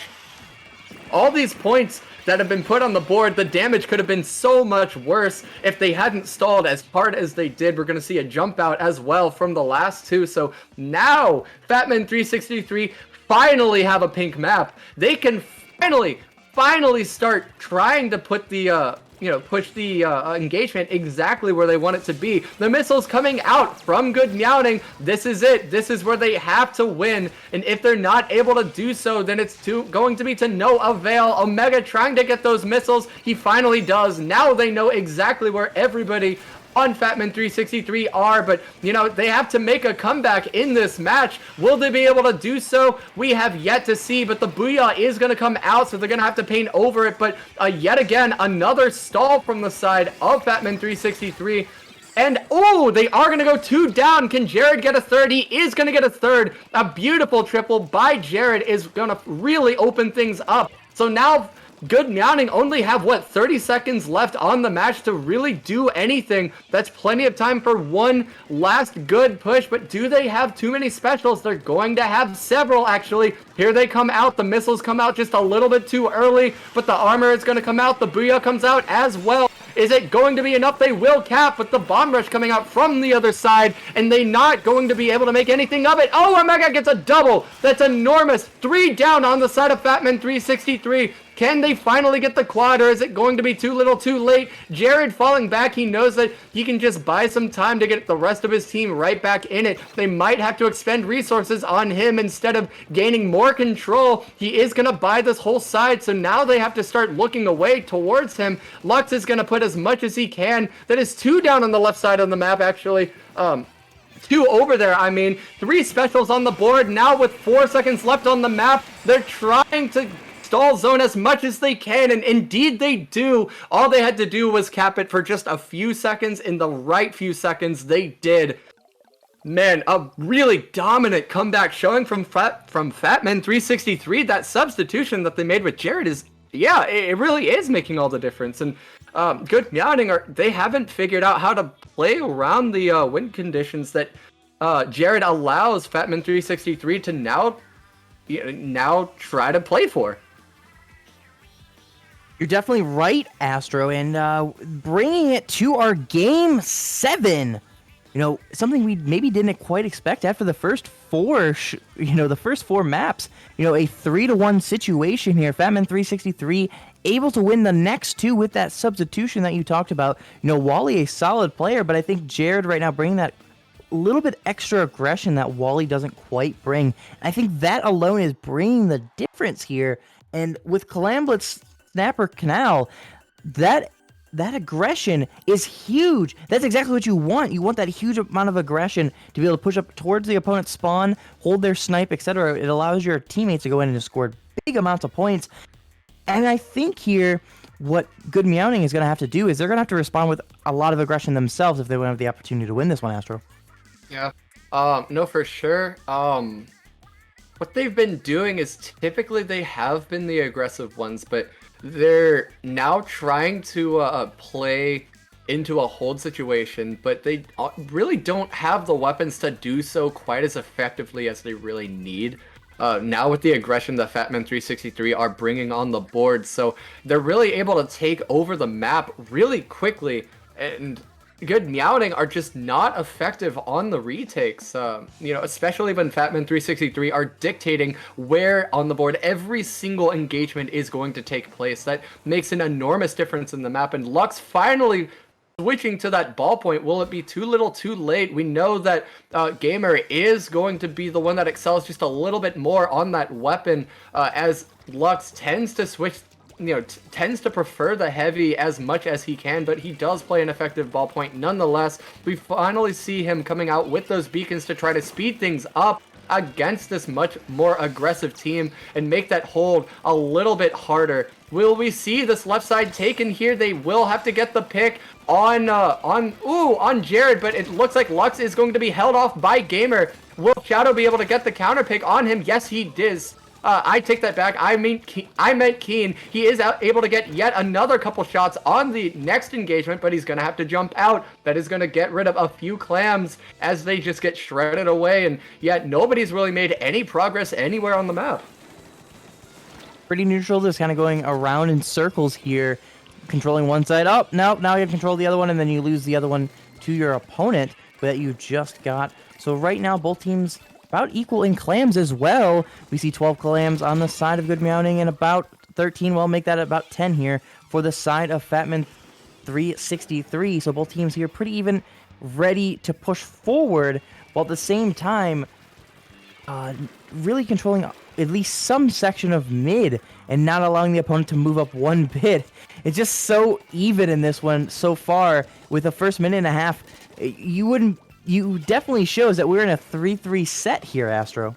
Yeah, no, both teams might be feeling a little bit anxious. Both teams know that this game is it. Everything is on the line. Now one went down on the left side. They know that that person is largely moving away at this moment. That's very likely why you saw Axis then move away from that left side. They were very likely hoping on the side of Good Meowning that they would really force people to start moving left, but nope, they did not. And now they put a few points on the board as a result of getting them to move to the left just for a few seconds, but it wasn't long enough for it to really make an effective push. A few points on the board is effectively all it's going to do is give Fatman 363 a free pity clan of their own, and that allows their counter push to be that much stronger. So we'll have to see what they make of it, but they're really taking control of this right side and really quickly. Shadow trying to fall back, but he falls back into a wall and he's going to be shot down immediately. Now Lux coming in with the counter pick, but he's not going to be able to do a heck of a lot more than just a single counter pick, and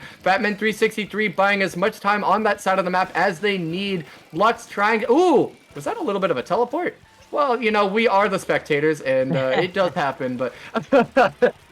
Spectator cam is the least priority, of course, for anyone that doesn't know that, so we see more latency and lag than anyone else. But, if I would do exactly what Lux just did, if I just saw that, I'd be like, okay, just gonna back up here, not take this engagement. And that's exactly what he did. Now, they put a stop on the right side through the ink rail, but Jared is gonna pick it up and get the pity clam in again. Now, they're gonna come in with yet another clam. They're gonna jump. Will they get it? No, they fall just short. But Jared's still here on the right side. He will be able to get his team right back in. Now, he knows that the other team is going to immediately lock out that side of the map, so he's gonna have to back up. Omega joining the rest of his team there, trying to split the middle. They are now going to start focus on putting their putting their eggs in the basket on the left side, or clams, I should say. But Jared is almost going to get the pick here, but oh yes, he does actually get the pick here. That's going to open things up in the middle because now the Booyah is going to come out, and now Good Meowning have to fall back. So Fatman363 getting some really crucial picks here, but Jared will go down to Lux. Now Lux trying to throw clams to his teammate to form a pack clam. They do, and it is tied currently, but Lux is going to have to get a few incredibly clutch picks here if they want to make a really large push out of it. Unfortunately, he is not able to do so. He doesn't have a whole lot of shredding power on that ballpoint, so only down to 45 with 45 seconds left in this match. Now, Fatman363 have enough points to be able to take the lead if they put those power clans in themselves. And they will be able to do so very soon. They wait until they have the armor. Now the armor comes out, so it's time to take the engagement. They have a few seconds to do so. They are held off, installed with that Booyah Bomb. So now the special advantage goes to goes to Good Meowning. What will they make of it? Omega waiting here on the right side. Will he be able to do anything with it? No. Now they know that he's there, so that's really gonna hurt things. But the backline going down, actually, on the... Ooh! And he gets a clutch pick. That's a full wipe with 3 left to go. It is over! Yeah, this game is over. They can't get to the power clams fast enough, and there's not one at the basket. This is over. Good Meowning just hangs on to beat Fatman363 in a Game 7. Whoo! Fatman363 with the swap to Jared really had the opportunity there, give themselves the opportunity there, bringing it 3-3 in that set. But in the end, the great plays there by Lux and co here. Lux absolutely going off on this one. And I think the big thing there is something that wasn't pointed out, is they had a power clam jump in when they pushed there, and that got them an additional 20 points. They snuck it in there. We didn't really get a good view of it on camera. And it really just put a lot of pressure on Fatman363 that they had to put in more than just like a power clam. So they finally at Good Meowning, able to finally stop the momentum that Fatman363 had and get this victory here, Astro, in Game 7. Yeah, no, that final hold that they put together was absolutely incredible. Now, Fatman363, they had several specials on the board. Unfortunately, their missiles were just a tad early. That very, very likely made all the difference in that last engagement, because then they were down. Once they wasted their specials, they no longer had the special advantage, so they just had to just throw themselves at objective and hope it stuck. They, unfortunately, in their case, it really didn't stick. They came in with the quad and the full wipe, and Good Meowning, a really clutch hold there to win this entire set, and a well-deserved win for them. It was definitely a well-deserved win there for Good Meowning. Fatman363, though, great showing from you guys, especially in the back half of that set. Really making it a nail-biter and a really enjoyable one to watch here. We kind of looked like we were going to have a 4-1 situation, almost a 4-0 situation, and turning into a 4-3. Hey, we're very, very glad to see. And, well, this concludes our second edition of SOS here in the month of Cat Made. And, Yeah. Really a fun little thing we're doing here with this one, of course. That's why all the cat puns for all those that haven't joined us in the first one. And we gotta love the cat puns here, Astro. Yeah, for sure. So, just to summarize our final results just a little bit. Good Meowning with the win, of course, Fatman363 in second, and Besties in third to round out the podium. So, a really good job to them as well, but not putting up a fight. Obviously taking a game in that set as well. So, yeah, a really, really strong showing from all of our top tier teams today in our Great White Bracket. Just excellent Splatoon. All right, Astro, I think it is time for us to head off the microphone today. Again, a great showing there by the side of Good Meowning. Congratulations on winning SOS 28, and we will see you next week for SOS 29. Astro, where can the people find you? Well, I'm privated, so not exactly, but where can the people find you? You can find me at Kraken_Mayor, and you know, anything IPL related usually. I'm involved. So yeah, thanks everyone, and we will see you next week for SOS 2029.